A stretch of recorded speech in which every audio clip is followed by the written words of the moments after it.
विद्यार्थ्यांच्या विषबाधा प्रकरणाने खळबळ. ऑल इंडिया पॅन्थर सेनेचे राष्ट्रीय अध्यक्ष दीपकभाई केदार यांची रुग्णालय व शासकीय निवासी शाळेला भेट. दोषींवर कठोर कारवाईची मागणी.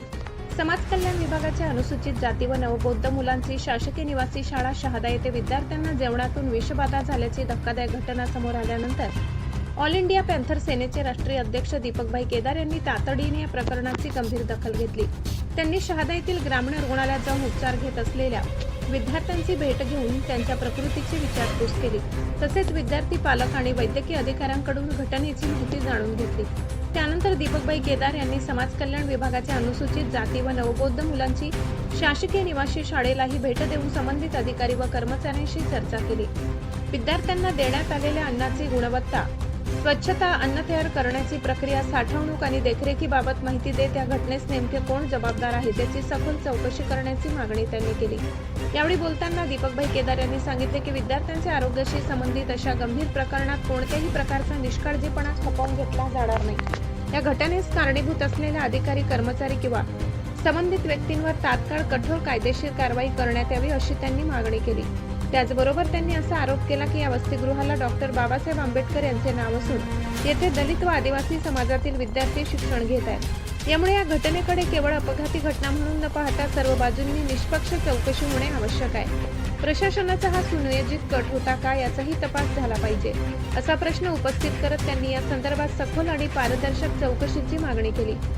दीपकभाई केदार यांनी पुढे सांगितले की सत्य परिस्थिती जनतेसमोर यावी, दोषींना पाठीशी घालण्याचा कोणताही प्रयत्न होऊ नये आणि भविष्यात अशा घटना पुन्हा घडू नयेत यासाठी अन्न पुरवठा, स्वच्छता आणि विद्यार्थ्यांच्या आरोग्य सुरक्षेबाबत कठोर उपाययोजना तातडीने राबविण्यात याव्या.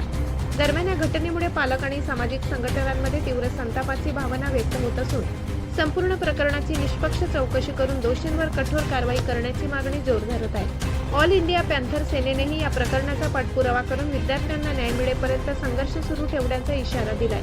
आशापुरी न्यूजसाठी मुख्य संपादक लाला चव्हाण यांचा रिपोर्ट.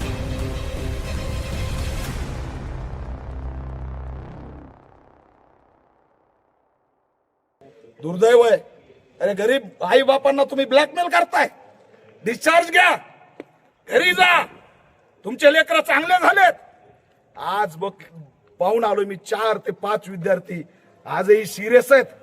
अहो छातीतून गरगर आवाज येतोय. कुणाला सकाळचा ताप चढतोय तर कुणाला पुन्हा रात्री ताप चढतोय. चक्रा येत आहेत, उलट्या होत आहेत. आणि तुम्ही म्हणता घरी जा, तुम्ही बरे झालात. आणि ह्या कोपऱ्यातल्या एका ग्रामीण रुग्णालयामध्ये कोपऱ्यामध्ये आमच्या पोरांना फेकून दिलं. याच्या जागेवर जर एखादं मंत्र्याचं लेकरू असतं, आमदार खासदाराचं लेकरू ऍडमिट असतं तर ते मुंबईच्या लीलावतीमध्ये तुम्हाला दिसलं असतं, नंदुरबारच्या मोठ्या एखाद्या हॉस्पिटलमध्ये दिसलं असतं. पण दलितांच्या लेकराची किंमत काय?